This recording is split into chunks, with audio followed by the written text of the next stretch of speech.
Dear student, कल आपने देखा financial statement of non profit organisation में कौन कौन से खाते बनाए जाते हैं।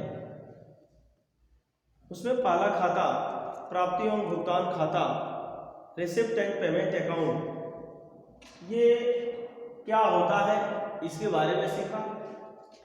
इसके प्रोफार्मा को हमने बनाकर आपको बताया और यह बताया गया कि प्राप्ति और भुगतान खाता रोकड़ पुस्तक का सारांश है।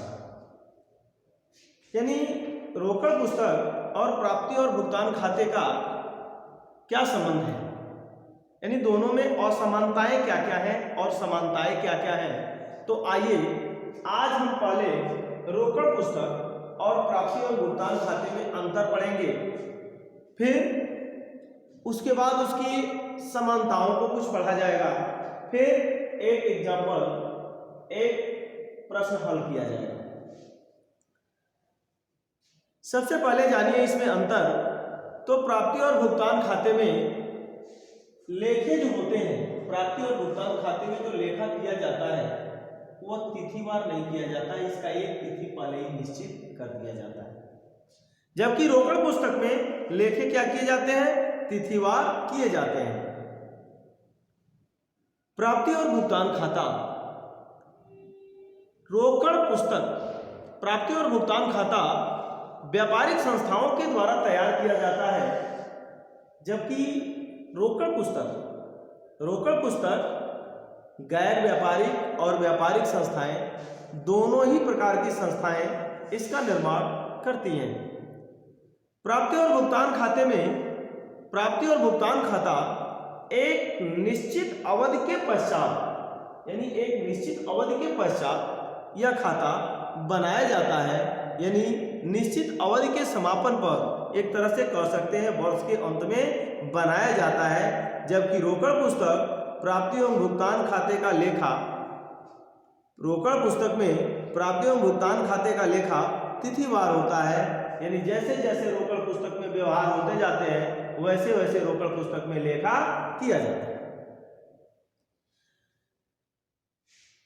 प्राप्ति एवं भुगतान खाता नकद व्यवहारों का संक्षिप्त ब्यौरा है।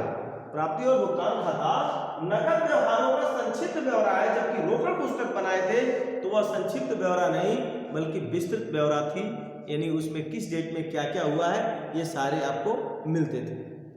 इसे अलाभकारी, यानी प्राप्ति एवं भुगतान खाता लाभकारी, अलाभकारी अर्थात गैर व्यापारिक संस्थाओं के द्वारा, गैर व्यापारिक संस्थाएं अपने खातों की शुद्धता की जांच परीक्षा सूची की भांति कर सकती हैं, जबकि इसमें लेखा की जांच, यानी रोकड़ पुस्तक में लेखा की जांच इससे नहीं की जा सकती।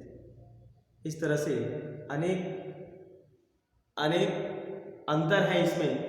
इन अंतरों के साथ साथ कुछ समानताएं हैं। ये समानताएं कौन कौन है? तो पहली समानता है कि चाहे रिसिप्ट एंड पेमेंट अकाउंट हो या कैश बुक हो, दोनों में नकद व्यवहारों का ही लेखा किया जाता है।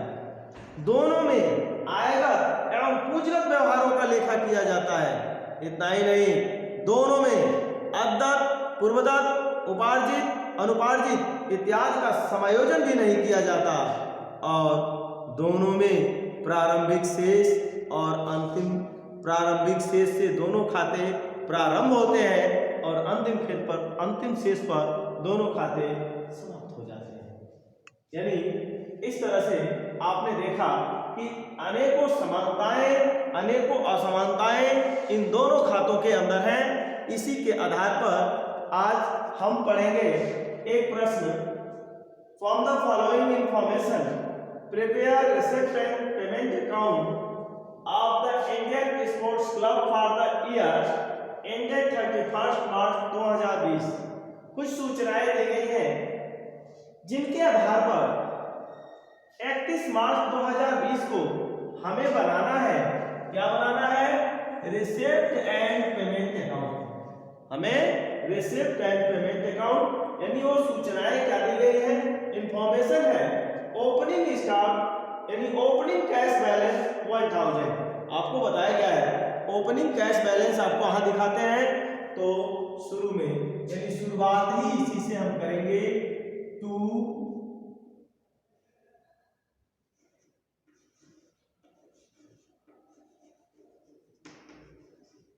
टू बैलेंस शीट, इसको हम balance sheet,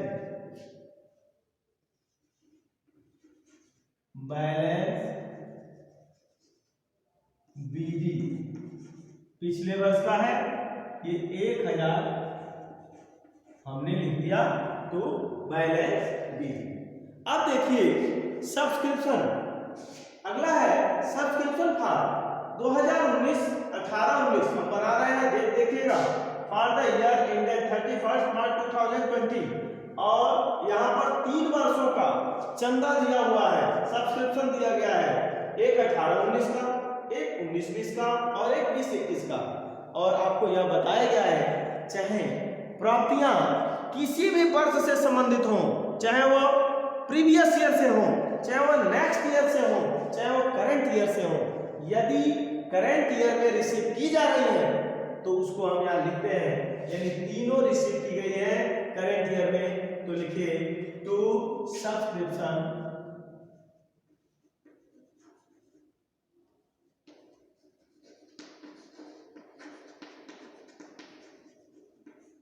for 2018-19 40 rupees,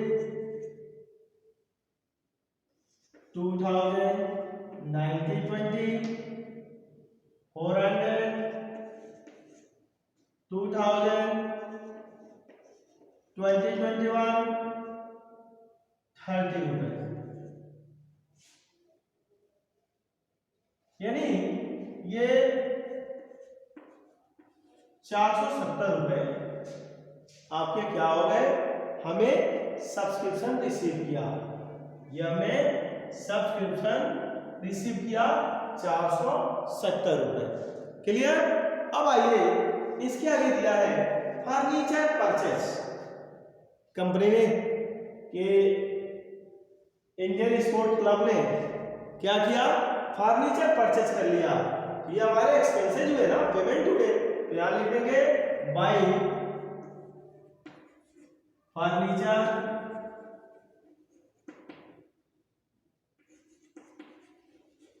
purchase कितने का है, 800 रुपए का है, ये हमने 800 रुपए लिख दिए। एक एक इंफॉर्मेशन पढ़ते जाएंगे। इंटेंस फी, अब आइए इंटेंस फी, ये मेरी रिसिप्ट है, तो लिख देंगे टू इंटेंस फी कितने हैं, ये है 230 रुपए, हमें प्रवेश शुल्क मिल गए 230 रुपए। अब आइए अदर इनकम, अदर इनकम है, इसके बाद 100 रुपए हमें अदर इनकम मिले हैं, ये भी हमारा रिसिप्ट हो गया।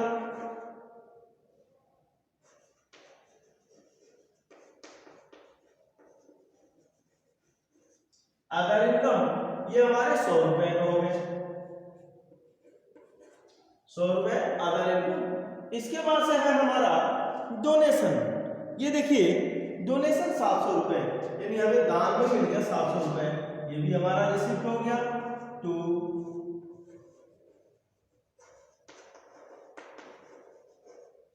डोनेशन 700, डोनेशन हमारा 700 रुपए हो गए। इंटरेस्ट पेड ऑन लोन, देखिए ये हमने नाम ये क्लियर ही कर दे रहा है, इंटरेस्ट यानी ब्याज, ऋण पर ब्याज को हमने पेड किया, भुगतान किया, बाई इंटरेस्ट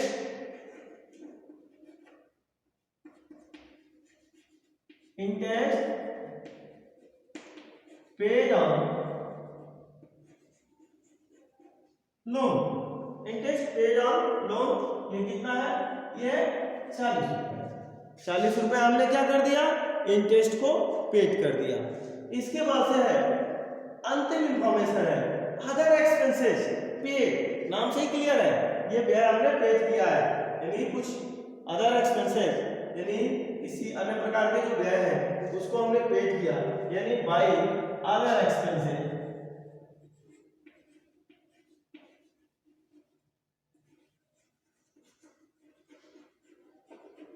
अब देखिए अदर एक्सपेंसेस पेड किया है तो 2018 और 19 के कुछ व्यय है, 200 रुपए ये व्यय है, और 2019-20 के हैं आपके 240, ये टोटल होते हैं 440। इस तरह से जो सूचनाएं थी हमने उसे यहाँ पर फिल कर दिया। अब इसका योग करना है, तो आपको यह बताया गया है कि सबसे पहले इसका योग हमें डेबिट करना है, क्योंकि डेबिट योग यानी प्राप्तियां ज्यादा होंगी या बराबर होंगी। बराबर तो चांसेस कम रहते हैं, लेकिन प्रायः डेबिट पक्ष ही बड़ा होगा, ये बड़ा होना ही है, ठीक है। यानी प्राप्तियां भुगतान से हमेशा बड़ी ज्यादा होंगी। यानी इस तरह से इसे जोड़ते हैं 1000, 14, 16, 17, 24, 2500 टोटल हुए। अब यही 2500 हमने यहाँ लिख दिए, 2500 हमने यहाँ क्रेडिट से अमाउंट में, टोटल क्रेडिट अमाउंट में हमने लिख दिया, और इसमें से हमने घटा दिया 840 और 440, ये कुल मिला के हमारा 800, 4 12 और 1280 घटाएंगे 2500 में से, तो आपके पास आएंगे 1220। अब ये 1220 क्या होंगे? ये 1220 बैलेंस सीडी हो गए, बाई बैलेंस